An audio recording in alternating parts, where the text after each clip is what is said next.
Hey folks, it's Rob Flux here with another Sunday session, and today we're going to talk to you all about getting inside the mind of property buyers. Oh, that was a bit of a mouthful. So how do we actually understand who are the people that we're actually buying from, how their psychology works, what are their motives and drivers and that sort of thing, and the strategies that we need in order to secure ourselves a fantastic deal. Now, in order to do that, I've got an expert in the field, and we're talking about property buyers. He's from Property Buyer, Rich Harvey. Mate, how are you, mate? Fantastic, Rob. Great to be with you today, mate. Wonderful. Thank you. You and I have, I guess, done a number of sessions together over time, going all the way back to, I think we were on an industry experts panel at the Australian Property Expo in Sydney some time ago. So, and I guess we've crossed paths many, many times. Always a pleasure, mate. Yeah, no, it's great to be with you, Rob. You've got a great organisation. I hear some good things about your network. I love the way you educate people, and you really want to help people succeed. I really like that, the way you get into their mindset, and really looking forward to today's discussion as well.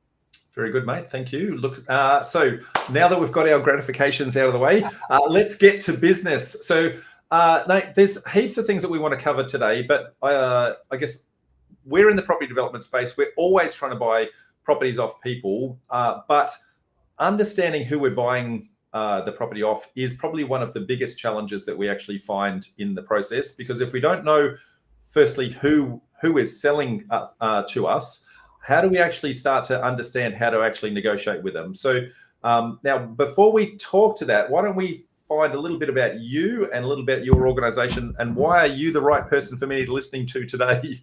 Yeah, it's a good point. You want to get inside or know who you're talking about. Or just by way of background, Rob, as you said, I've been running my company, Property Buyer, which is an exclusive buyers agency or buyers advocacy, for over 22 years.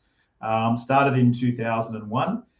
Prior to that, I worked for 10 years in government for my sins, as a senior and principal economist for both the Environment Protection Authority and the Forestry Commission, or State Forests at the time. And my job, I actually worked as an environmental economist, Rob. So I did a double degree in economics. I wanted to save the world, and that was my goal in life, was really just a very green economist, not green as in naive, but as in green bent into save the environment. And still to this day, that's what I love to do.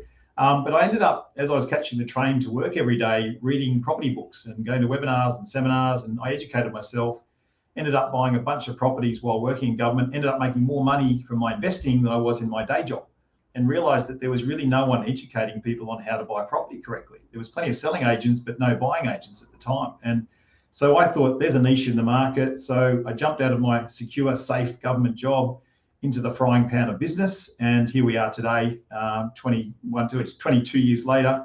I've got a team of 28 people. We are Australia's most awarded buyers agents. We actually just won Buyers Agency of the Year again last week from the Real Estate Institute. Oh, congratulations, mate. So it's great to be independently judged that way. We've done over 4,000 property transactions, and we help a range of different clients. Rob, we help home buyers, we help property investors build portfolios. We have a commercial buying division, and we also have a development division, and we can get into more of that. But having done that economics in the past, it doesn't make me an academic by any stretch of the imagination. I'm actually a very practical person, but what it did, it gave me a really great understanding of how the economy works, and particularly then translating that into the property market. So I'm able to give our clients a really unique perspective on how to look at property investing. Well, on top of that, and to the topic that we've got today, it's also inside the mindset of the people selling the property. So if we know what the economy is doing, where the property market is going, we can start to predict what's happening in their mind right now as to what are their motivations and drivers as to why they're actually selling to us. That's right. I think it's really important to understand buyer psychology, and it's a great topic to look at. Because when you're out there searching for property and you can understand what the drivers are or motivations are for that vendor selling, that's really important in a negotiation strategy. But particularly when it comes to developing, you've got to know your end product. You've got to know, will it be in demand, within 2.5 years or 2 years when you finish your DA in construction? What are they going to pay for it? How much demand will there be? Because the last thing is make some widgets and they're gone out of fashion, Not that property's going out of fashion anytime soon, but the type of property that we're talking about developing is critical to the success of your feasibility and your whole project. Absolutely. So everyone thinks that a developer is some evildoer who's going to rape and pillage the earth, but in reality, we are makers of community. Okay, we understand the demand of where our population is going, what they're actually trying to need, and by putting the right opportunity in front of people at the right time, then I guess that's how we actually solve their problem, and that's how we actually start to make our money. So that's really about understanding that. And I like to use this, I guess, analogy. 220 odd years ago, Australia was a one-lot land subdivision. So every house that we live in, every shopping centre, every road, every school, every university was built by a developer understanding the market and actually putting that opportunity in the right place at the right time. And so our job is just to keep doing the same. Yeah, I mean, I think we've got to think of ourselves, if we're talking as developers, as part of the solution to the housing problem in Australia. And I think whether we're building ultra luxury prestige or BTR or just ordinary townhouses, we are helping to solve the problem. And the governments are going to throw everything that's supposedly supposed to help us, but it's a very difficult process, and it will continue to be difficult. And I think you don't want to go into this process naively or unaware, because you can do your dough pretty quickly. So it's really important to understand who is going to be the end buyer for your product, what are they willing to pay, and how do you design it in the optimal way possible to maximize your return. Yeah, absolutely. So there's probably two parts of the transaction here. So there's us buying the property in the first place and understanding the motives and drivers and incentives of the people that we're, I guess, purchasing from. And then also who we're competing against, because we're not the only people actually trying to buy property. And then the second half is when we finish creating our stock at the end, we need to understand the psychology and mindset of the people we're selling to, because we need to create the right product for them in the first place. So why don't we start at the beginning of that journey and go, well, what are the 4 different kinds of purchases of property in the first place? And so we are, as developers, we're clearly one of those demographics, but there's other people that might be competing for the exact same property that we are. So let's kind of dissect who we're competing against, because Joe Public, who's trying to sell the property, they just want to get the best price they can, and they don't care who they're selling it to. That's right. So I guess you mentioned 4 types of generic buyers, Rob, and I think the first one is the average home buyer. And we can dissect home buyers into a couple of different categories in a minute, but we've got the home buyer, we've got the property investor, we've got a commercial buyer for commercial properties, or it might be a business owner, not just commercial investor. And then we've got you and I, the developers.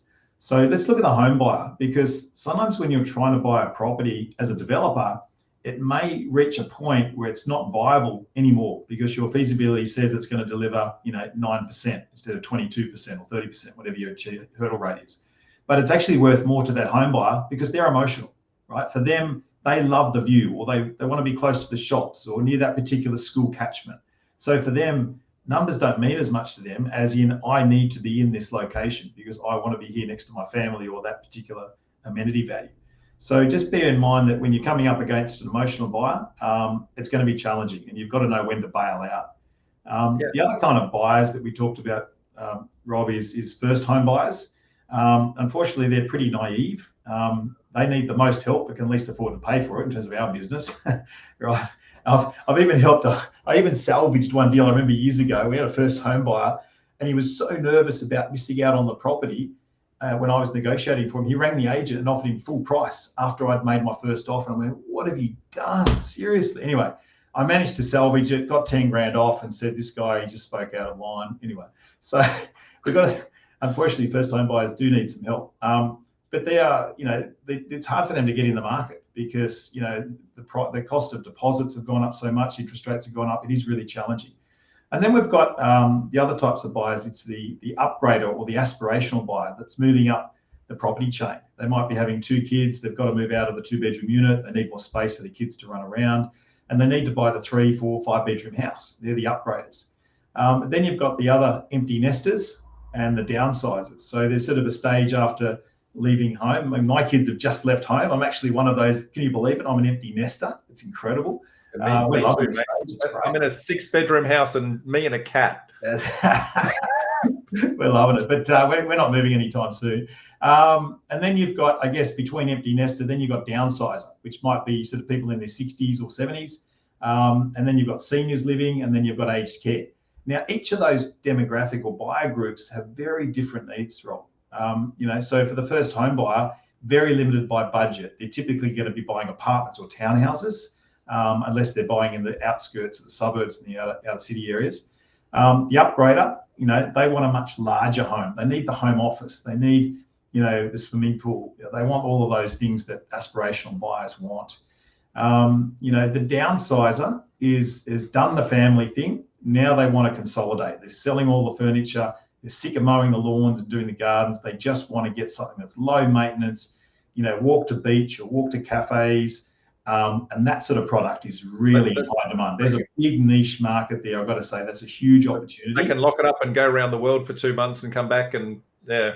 Exactly. So there's a huge market there for the seniors living / downsizer. I can't tell you how many people would move if they had the opportunity to move into something. And that's the problem we have with the whole of Australia. Our kind of property system is locked in that we need to unlock that middle, the missing middle as they call it, unlock that section with a lot more medium density housing options.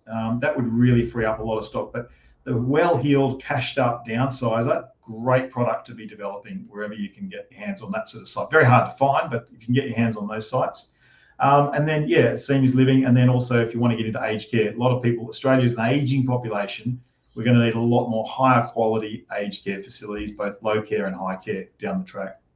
Yeah. And so if we start to look at, so you just, I guess, showed two sides of that transaction. So there's who we're buying from and who we're selling from. In many instances, the person that we're buying from might be a downsizer that has not yet downsized. So they're wanting to downsize. So we've got to understand their motives, their drivers, what they're actually trying to achieve. And then hopefully, maybe we can create the stock for them over here. Maybe we can point them to the direction where their stock is, so we can actually activate and enable them to actually open up that opportunity. So it's understanding who we're buying from, and you go, okay, if you are, let's just say the boomers, they're the one that had the original dream of the great Aussie backyard, right? They've got these backyards now that they're sick of mowing. You touched on that. In many instances, they can't mow anymore because they're too old. They can't actually look after. It was their one and only investment. Okay. Superannuation didn't really exist back then. So this is their one chance to cash in capital gains tax free. And they don't yet know where they're going. Well, I think the other thing to look at too is pricing. So let's say you're talking about these suburban areas where a lot of the downsizers and empty nesters are living. And, the kids might have left home in their 50s, but they're still there in their 70s. So their home might be worth $2.5 million, say, right? If you can build a product for them to move into that's 1.5 or high ones, and then they buy that and have change, it's a no-brainer. They should fly out the door. It's trickier when you're building product and it's like the same price or higher. I mean, in the eastern suburbs, I guess, a different market, but there's some beautiful developments being done over there, but they're certainly not going to be at typically a lower price than what they're selling for. It's just move out of one into another. But there's a lot of suburbs in Sydney, Melbourne, Brisbane, where you could build product and townhouses or apartments that's much cheaper than what they're selling the average suburban house for, and then have change left over.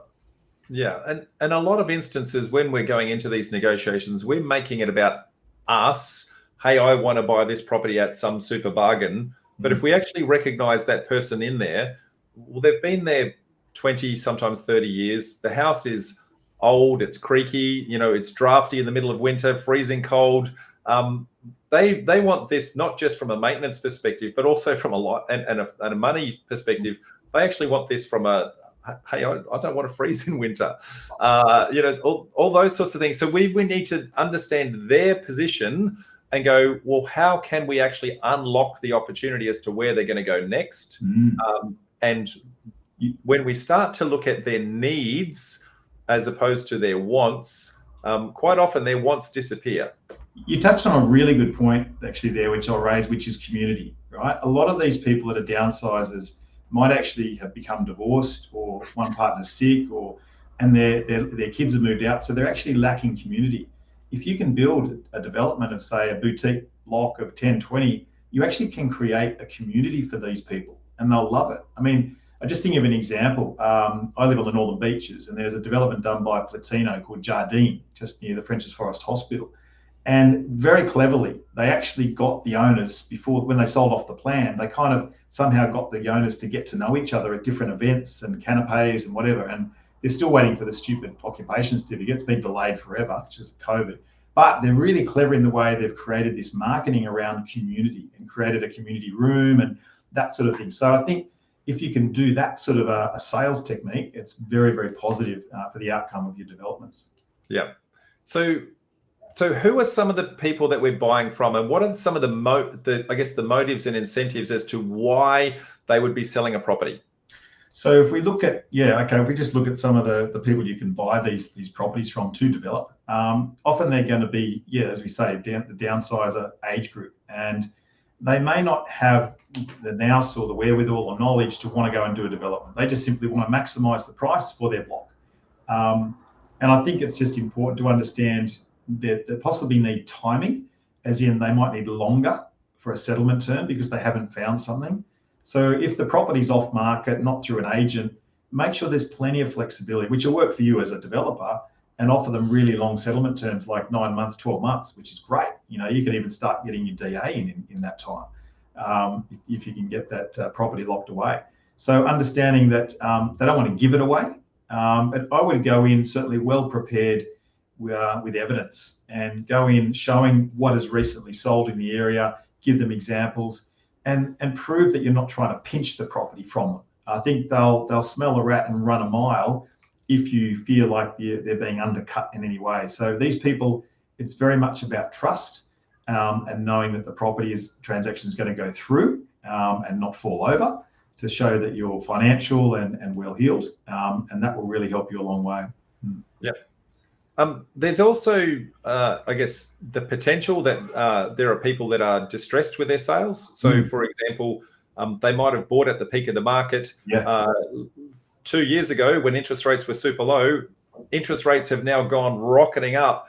And whilst it might be a fairly recent sale, they might actually be distressed and actually hurting. So, understanding that someone like that, their driver is probably just get me out of pain and get me out quick. Get me out quick. So in that case, you're offering short terms. You're offering, hey, I can get you out. You may not get quite as much as you thought, but I'm going to get you out of trouble. You just got to make sure, if you can find out what their mortgage is, so they don't have a negative equity position, that's often a really good thing to try to find out if you can. Offering quick settlement terms, you're the solution, you're the savior. Absolutely. Great way to crack a deal. Yep. There's also situations where, for example, whether they're aged or otherwise, there might be one party who's in really good health and the other party who's not. And they might have a short-term requirement for some instant cash to solve a particular problem, but they don't necessarily need all the cash day one. Yeah, so you can structure terms. I mean, even offering more than a 10% deposit. Like if, let's say, I'm just thinking about a really elderly couple, for example, Rob, and you might need an RAD, refundable, when you go into aged care, refundable access deposit. It might be they need quite a large sum of money to get the room in the aged care. If you can put up more money to help them solve their problem, so you might put up a 20% deposit that's released, it might get you the deal. So just being structuring deals so that it works for the vendor and works for you, obviously, can really land you in a good position.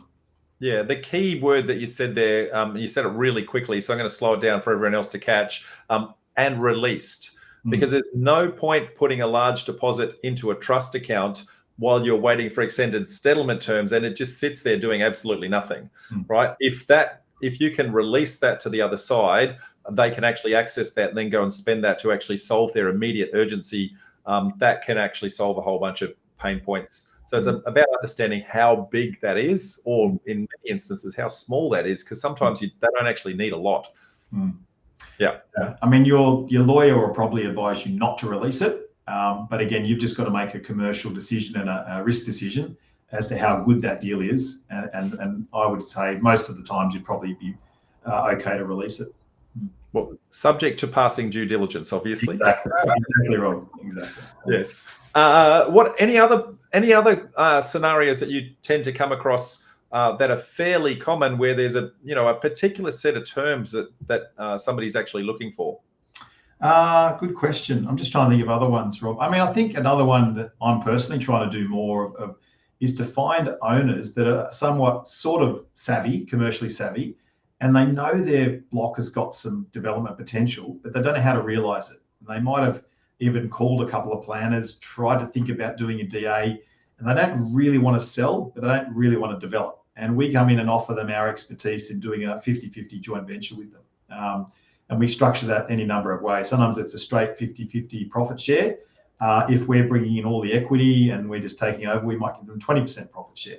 So there's any different ways we can slice and dice. So that's another way to approach an owner if they want to stay in the deal. But the beauty of keeping an owner in the deal is that they're contributing the land. And so your interest cost is much, much lower. So your holding costs are just, your profitability goes through the roof. Not through the roof, but it goes up a lot because you're not having those massive overheads in holding that property for 12 to 18 months while you get your DA through. So that's a strategy we're trying to adopt. Agreed. That's a tactic that I tend to use a lot as well. So any of you out there wanting to do those sorts of things, both Rich and I will fight for those kinds of deals. But they bought it typically 2 or 3 market cycles ago. They paid a lot less for the property. That mortgage has probably been paid down. So their holding costs are very significantly different to me paying current market price today and having all the holding costs that actually incurs. So fantastic way to keep profitability in the deal. And also it's easier to get funding, Rob, too, from an investor or a third-party investor, because there's often so much equity in the deal that you might even not have to dip any money into your own pocket. I mean, that's the ultimate kind of deal. There's a no money deal where there's just plenty of equity in the land itself, and that's been essentially considered your contribution to the deal. Yep, completely. I could not agree more. So if I kind of summarize all of those different needs, for want of a better word, I tend to think it really only comes down to a couple of very basic ones. So certainty. Some people don't want complexity. They just want to know, I want to know exactly what is actually going to happen here. So now some of them need urgency. So I need it to happen today because of either health issues or financial issues or a number of other things like that. So and then you might get a combination of those. So you might need certainty and urgency, which means that you might be able to do short, sharp terms, okay, and get a super bargain price. Other people want certainty, but they've got the flexibility of time, right? So they're wanting an uplift in their price point. They just want to know, I want the uplift that time gives us, because time is money. But they want that certainty, but they can wait a year, they can wait 2 years sometimes because they're not going anywhere, and they want to maximize the price.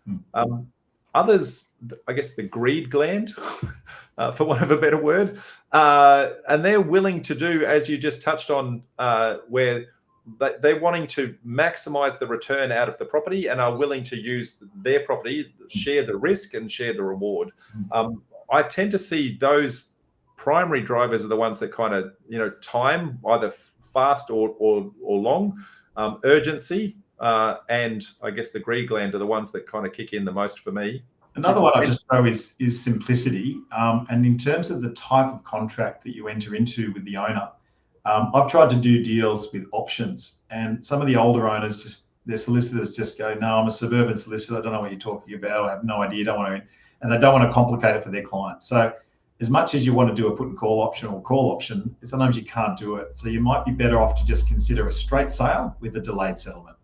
That way you actually give everyone certainty, as you say, and it gets the deal across the line rather than trying to get too legal and adding additional legal costs along the way. I think that simplicity comes in by understanding their need for certainty, right? So if you know certainty, an option contract does not give them certainty. That'll never get across the line because you've not activated that particular element. You can go a long way to mimicking an option with a standard sales agreement, You can't get all of the terms out of it, but you can get a lot of the terms out of it.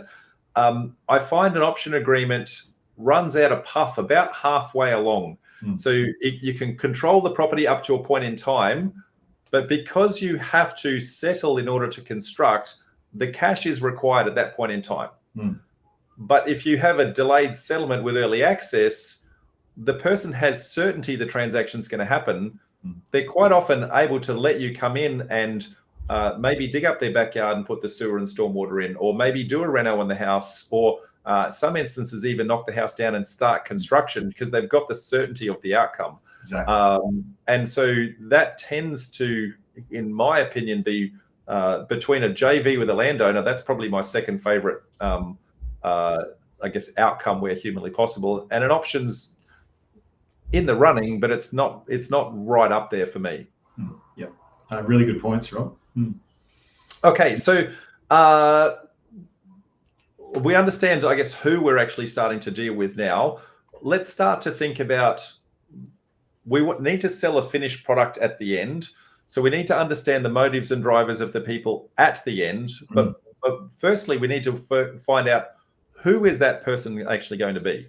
So understanding the demographics of an area and go, well, is this young, upwardly mobile people? Is this aged in place? Who is actually physically living in the area?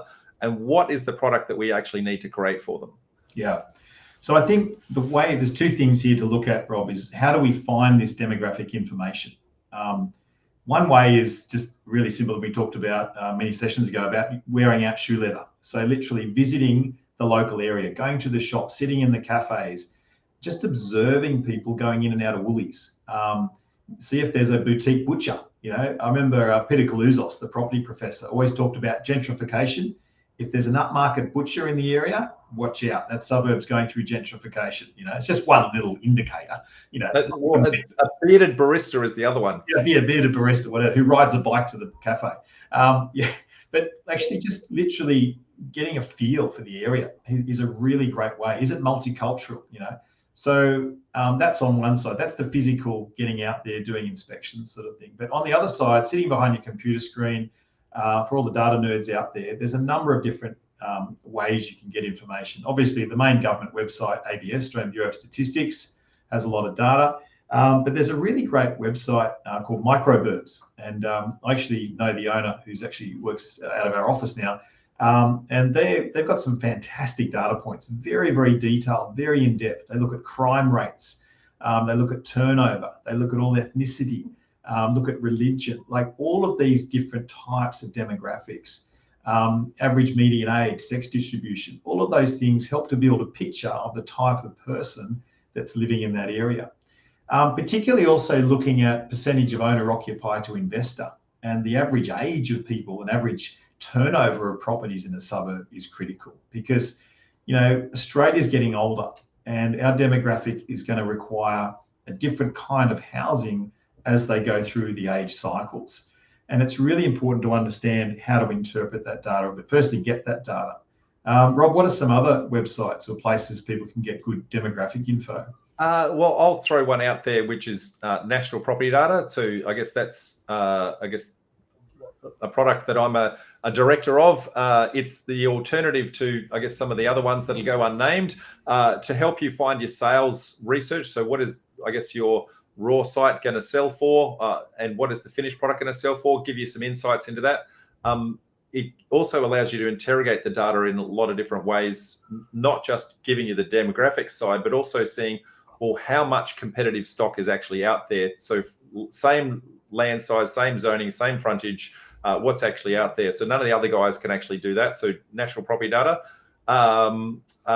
There's also some of the sales portals out there. So Homely, realestate.com.au, they all have like suburb, I guess, overviews, so you can get a good feel for, what is that suburb actually starting to do.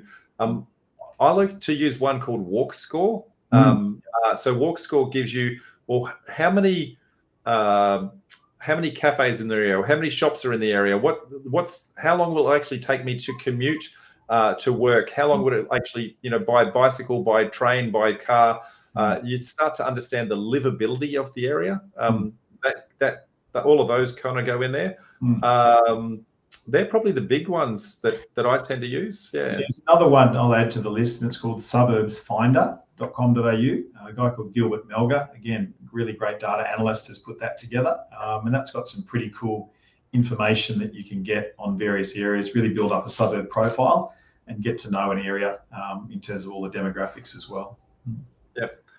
So that's giving you the who's going there. But the question is, how fast are they going there, and what's actually causing them to actually go there? And so when I start to look at my assessment of an area, I have a view of what is a driver that's pushing population to go somewhere. Whereas a lot of other people, I guess, from we talked about property economics perspective before, a lot of property commentators are looking at indicators. So an indicator is what has already happened. So auction clearance rates, median house prices, days on market, they're things that have already happened. The problem with an indicator is it's representing market sentiment that was probably a decision 4 or 5 months ago to actually make a sale. They had to think about it. Then they had to go engage with some agents. They had to prep the property because it, needed a lick of paint, put the marketing photos, put it up, do home opens, finally get a few people to actually be interested. Then you have to wait for settlement, and then you get the measurement of the sale. But the decision to do that was 4 or 5 months ago. Whereas a driver is, well, what's causing them to want to make that decision? Right? I've come up with 4 things, and you might have heard a bit of this one before, Rob, but here you go. There's 4 major drivers that are related to demographics, and it's to do with life stages. There's hatches, there's matches, there's unmatches, divorce, and dispatches, death, right? Did you get all those? So we're talking birth is hatches, matches is marriage, unmatches is divorce, and dispatches is death, right? There's 4 major drivers in the demographic cycle. And each of those events, if you like, are a key driver to people's housing decisions. You're not going to find young married couples wanting to live at home with the parents anymore. No, they've moved out. My son's just moved out, a couple of weeks ago because he got married.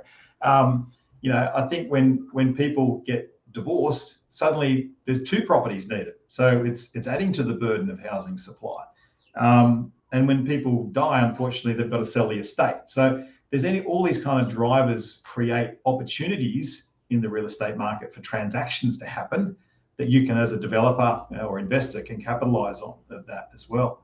But I guess getting back to your point, we've talked before a lot about infrastructure as being a key driver of the market. So I think that's something to really consider as a key driver, not an indicator, but a real driver. I mean, some people talk about the classic pie, population growth, infrastructure, and employment as being 3 key things to look for when investing in an area.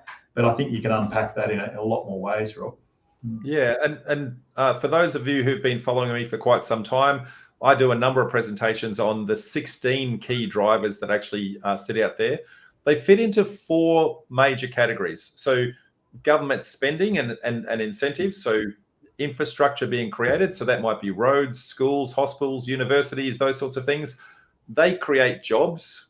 Jobs in the area then mean that people in the area are going to spend money in that area, which then means that the news agent gets the ability to employ someone, that I guess the McDonald's gets to employ someone. So that starts to create vibrancy. And then they then in turn employ more people who are going to spend more cash. So as we start to do that, I guess a major infrastructure project will create jobs through what they call trickle-down economics, right? So that's going to start to herd people into a particular area. Then it's a matter of, have they started to go there, right? And have we put an opportunity in front of them in the first place? The other one is government incentives like building bonuses, for example, first homeowner incentives. So when the government is printing cash, it's because they're wanting people to stimulate the economy. So that's the first category. The second category, and it falls into your hatches, matches, dispatches, and what was the other one? Unmatches. And unmatches falls into that one. And that's population growth. Okay, so you've got births, deaths, and marriages. You've got interstate migration. You've got intrastate migration and international migration. When we start to understand where people are coming from and where they're actually going to, that's going to give us a number of a bit of demand that's actually going to sit in the area. Then we're going to start to measure the potential of supply to meet that demand.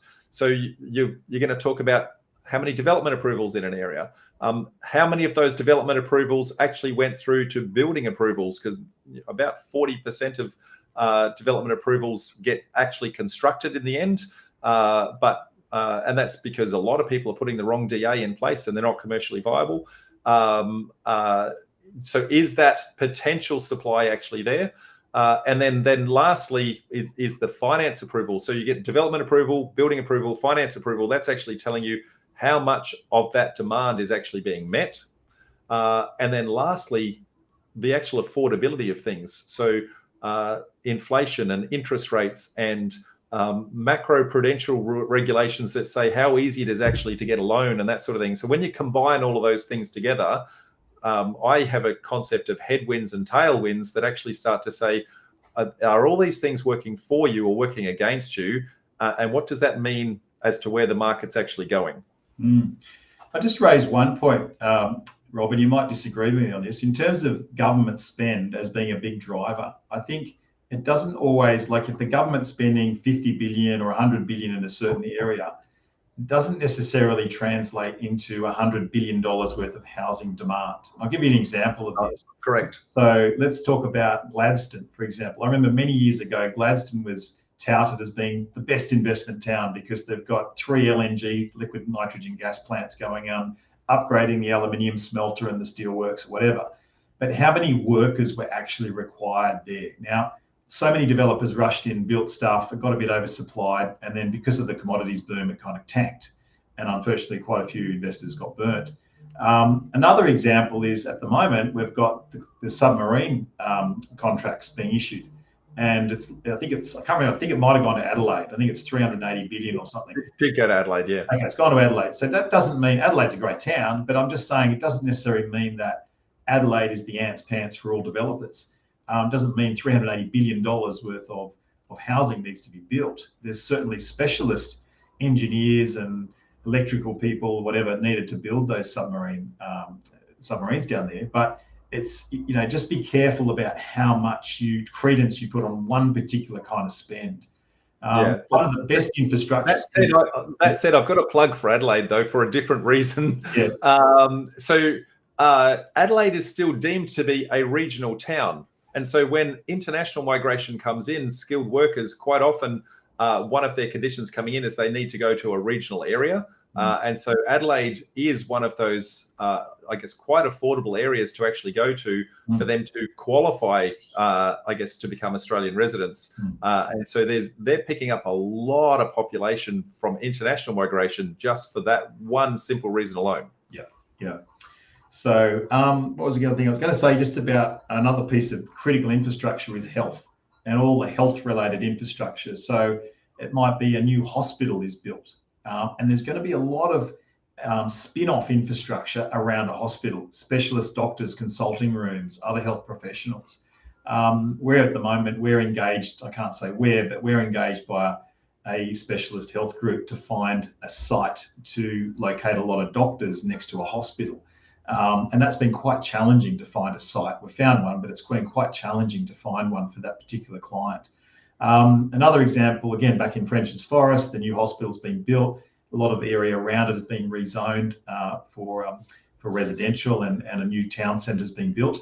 And what that's going to do is when the new town centre is built, it's going to create some amazingly good quality housing stock for downsizers, except that the council are requiring 10% of the new housing stock be dedicated to affordable housing.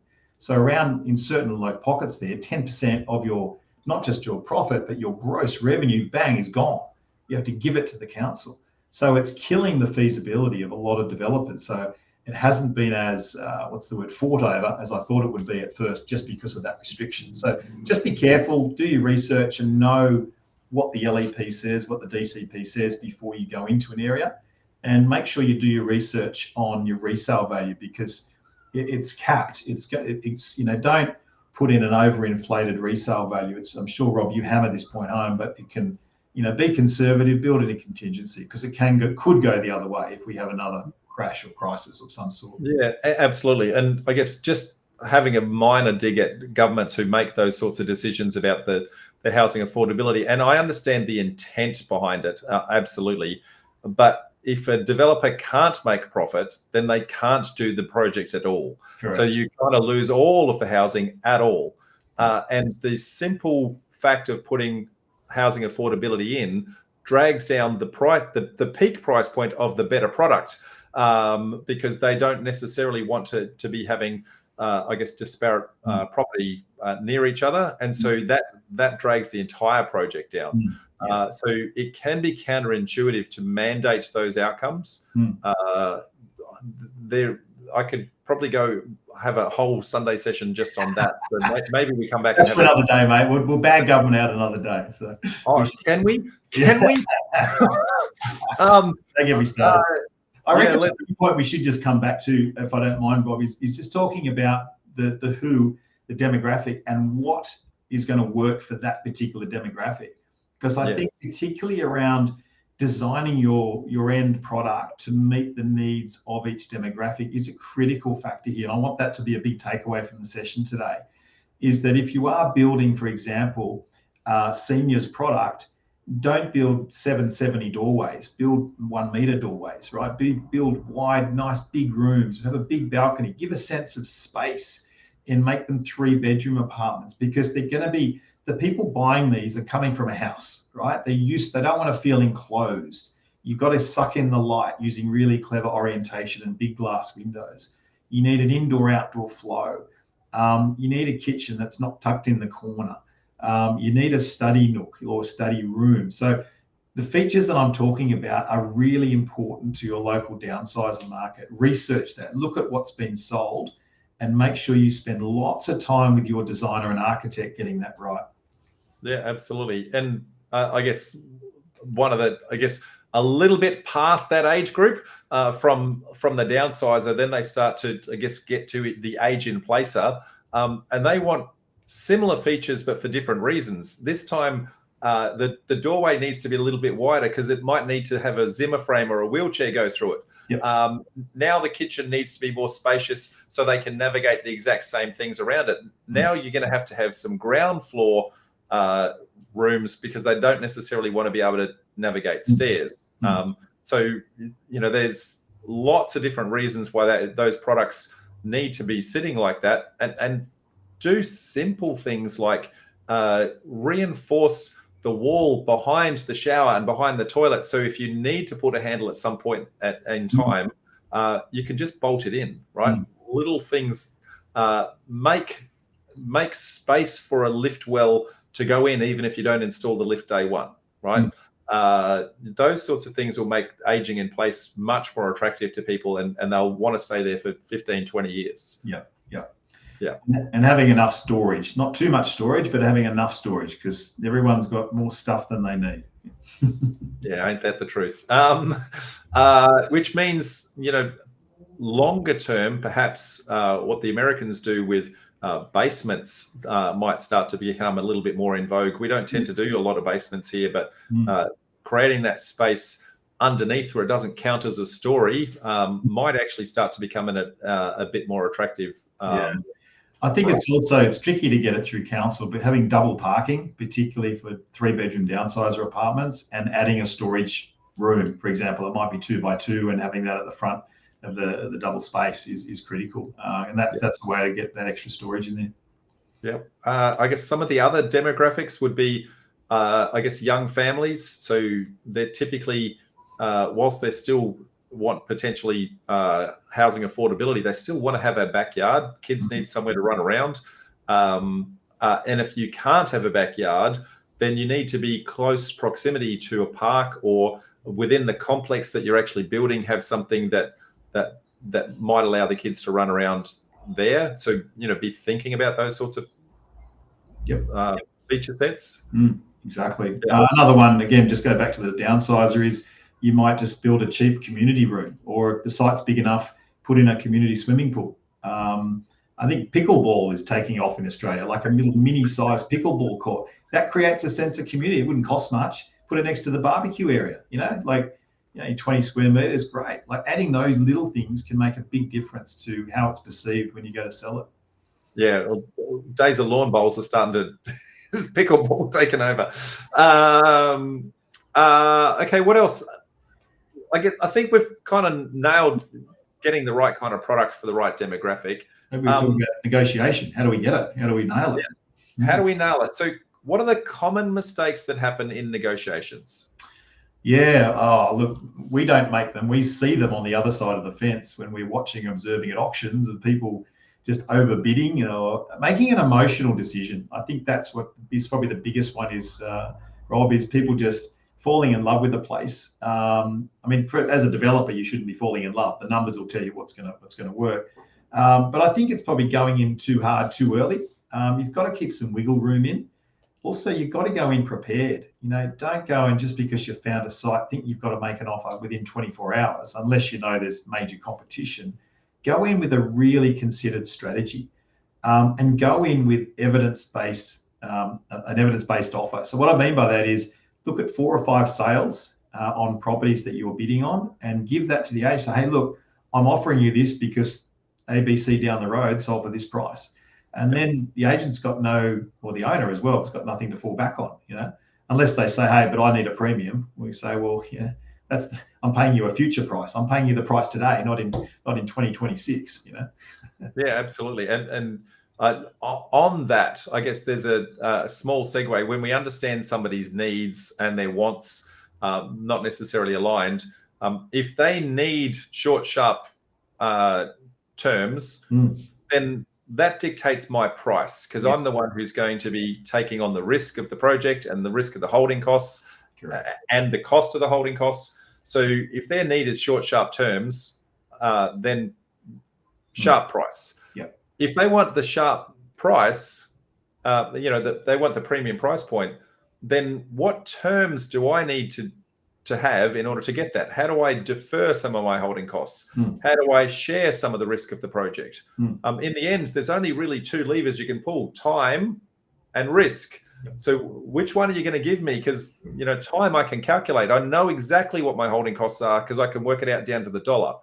Risk is one of those things that, well, if we share the risk, I'm happy to share some of the reward, but how much risk are you going to let me share? Yeah, exactly. Yeah. And again, listening to, if you get a deal through an agent, try to find out the motivation and what terms are going to work for that vendor. Is it release of deposit that'll make the difference? And just being really frank about your offers, just being really clear in your communication. Don't make just text offers. Put your offers in an email. Ring the agent and just be super clear about it. The other mistake is going back with a counter offer too quickly. I see people jumping in and going up by big notches, and it's about playing the game in a really smart way and reading the play and knowing when to go back, and try to find out as much as you can from an agent about your competitor, like your competitor buyer. Some agents won't tell it to you. I'm lucky. I just seem to get it out of the agent. I don't know, it's just, maybe it's my personality or the way I do it, but I just seem to get all the intel from the agent, which I then pass on to my buyer, and it gets a great outcome. But yeah, just make sure you've got a friendly personality to get that information out of them. I think that's because of the role that you're playing as a buyer's agent. You're not emotionally invested in the outcome. Not at all. You need to get fed. He needs to fed. Somewhere in the middle is the actual truth of where the deal's actually going to get struck. So that gives you a little bit of a competitive advantage, I think. Whereas someone like myself, who's going in and representing myself, it's very adversarial. Sometimes a buyer's agent is a good idea, folks, if you know what you're doing. But make sure, as much as I love Rich, make sure that you're not, I guess, deferring the decision to them and not actually understanding the deal yourself. Absolutely. Yeah, you need to know your own numbers. Yeah. The other point I just make to be a successful negotiator, Rob, is to have an alternative property. That is one of the strongest things you can have in any negotiation. Like, whether you're whatever you're negotiating for, having another alternative and just being nonchalant about the property and say, look, here's my price, that's fine. If you don't take it, I'm going to buy something else. And if you can put a time frame on that, that's pretty cool. I mean, I often do that to agents. I say, look, I'm looking at 3 properties. We've got 3 fingers up, 3 properties on the weekend. I'm going to buy one of them. I'd like it to be yours, but we've got a limit, a hard stop at this number. If you won't take 2.1, we're out. If you want to do business, I'll get it exchanged and I'll move heaven and earth to get it done for you. What would you like to do? Yeah. And that often resonates. They go, oh, Rich, this is great. Yeah, let's get it done. Or, nah, it's just too low. And that's fine. You know where you stand. So it's just don't leave things hanging. Just be really clear in your communications. So what are your thoughts on lowballing versus going straight at market price and kind of hitting their number first go? Yeah, good question. It's a tough one to answer. A bit like probably I do this at auction sometimes. Sometimes I'll go in with a knockout bid because I might know that there's only one other bidder and they're flaky. That's when the knockout bid works. Generally, that strategy doesn't work. Also, the lowball offer often doesn't work unless you know they're distressed, right? And then you can play hard nosed. So if you can read the play, again, I don't have a hard and fast rule for this. Just read the situation would be my advice. Yeah, my experience to date is that there needs to be a tussle in the negotiation, because if there's no tussle, they think they've missed out on something. So if they think their property's worth $1 million, and I come in and give them $1 million first go, they go, that was too easy. Like what? There must have been more in it, right? You've got more. You can pay more. I must have not priced it right. But if I go in at 800 and they beat me up, and then I go to 850 and they beat me up, and I slowly get to the mill, they get the exact same price, but they feel like they've had a win. Yes. I think it's really important that we don't forget that they need to have a win. Otherwise, we don't have a win. Both sides need to win. I like it. Yeah, I like the idea of a tussle. It's a good analogy. That's great. I find in a negotiation, this is going to sound very counterintuitive, but a deal tends to happen when both sides are equally unhappy with the outcome. Yeah. Okay, so other common mistakes, timing and the pace of the offers. I think we kind of touched on before, and not reading the play. What else did we touched on a few others that we were going to talk to, and I can't remember what they were. I think we've pretty much covered them at the moment. Yeah. What about dealing directly with the vendor versus going through an agent? Like any pros and cons on any of those? Yeah, good point. What I've found is going through an agent, you find that the owner is possibly more amenable to doing a deal because they've been educated, or for another word is conditioned by the agent as to what the market price is. If you go to a vendor directly, they often think that they're selling you something very special, and they often typically have an inflated view, as we all do, of our own home. So they're much harder to negotiate with, generally speaking. I won't make a hard and fast rule. I mean, I did just a deal last year. I just bought a little investment property up on the Central Coast and just put a granny flat on it. And I got a great deal from the owner because she had a crazy sister that was living in the property and didn't want to have to deal with. Now I know why she sold the property. But I got a great deal out of it. So sometimes you can be lucky. But yeah, working through an agent, often they're kind of working a little bit more on your side, so to speak, in the sense they can help you get the deal across the line. Yeah.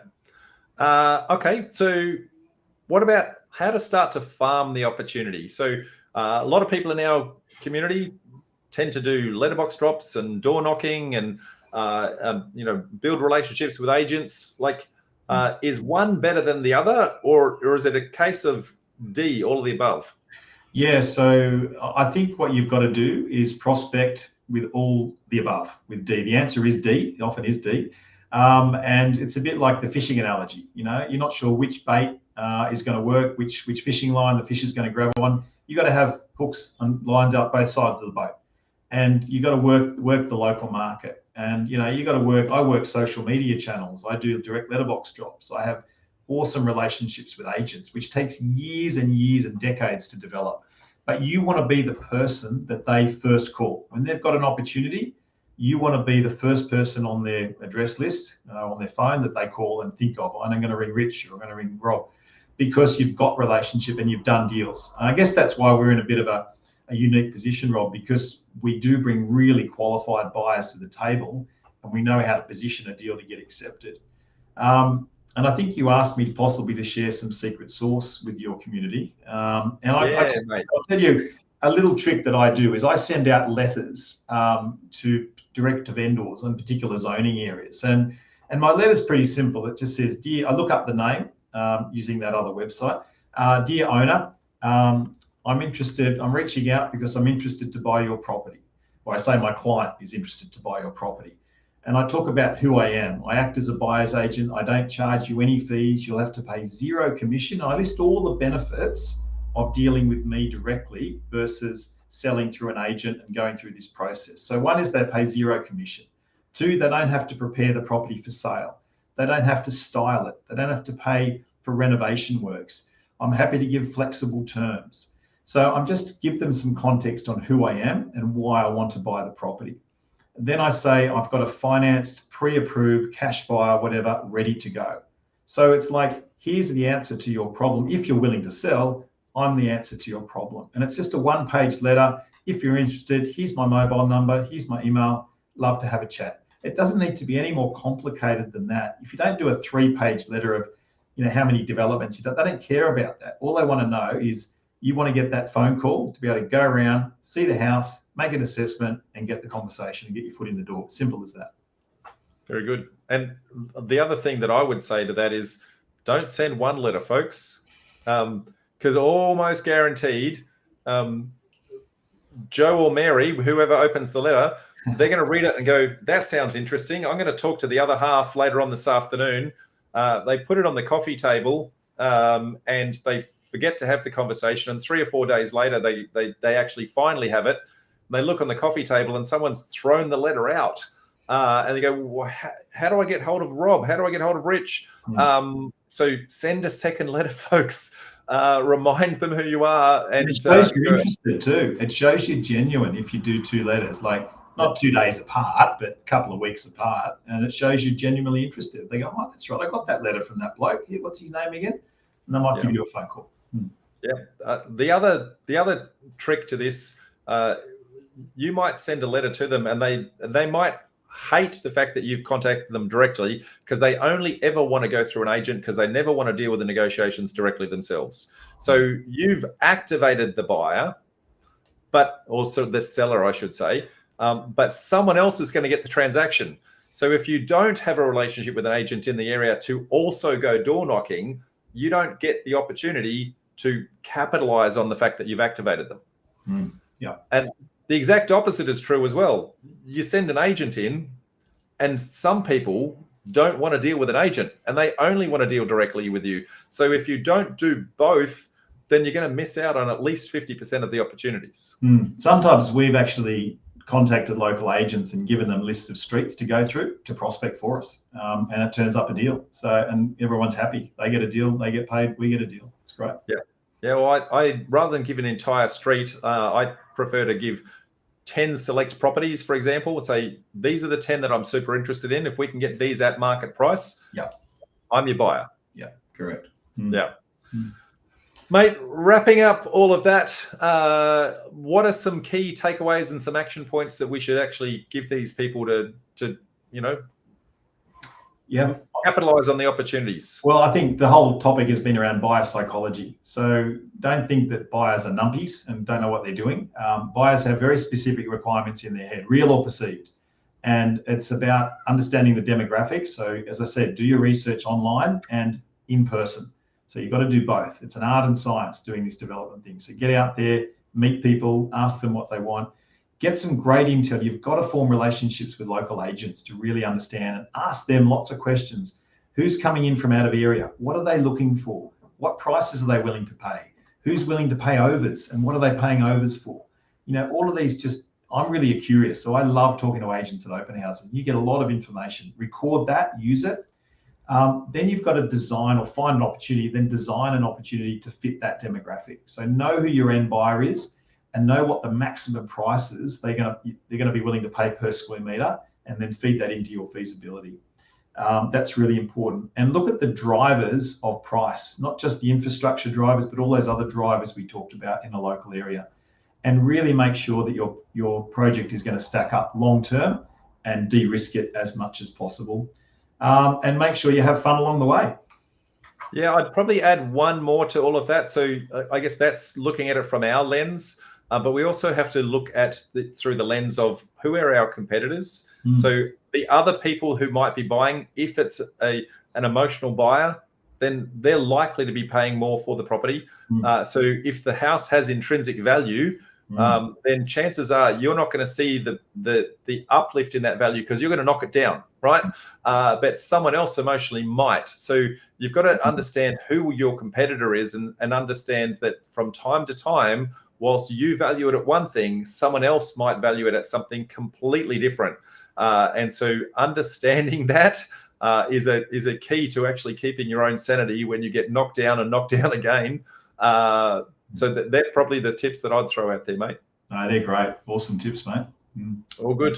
Mate, been an absolute pleasure as always. Now, I touched on this before, but you've, I guess, come and presented for us a couple of times at our meetups. So we run these meetups all the way around the country. If you're interested in having a look at our back catalogue of presentations and seeing some of the stuff that Rich is, some pearls of wisdom he's given us in the past, make sure you come and become an annual member and actually have a look at that back catalogue, or turn up to one of our events that we run in Brisbane, Sydney, Melbourne and Adelaide, or we live stream all the way around the country.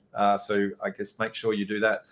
Rich, been a pleasure, mate. Thank you very much for all your assistance. My pleasure, Rob. It's always a great pleasure, mate. We always bounce off each other and learn, and really happy to help your network where we can. All good. Okay, until next time, folks. We'll see you then. Bye.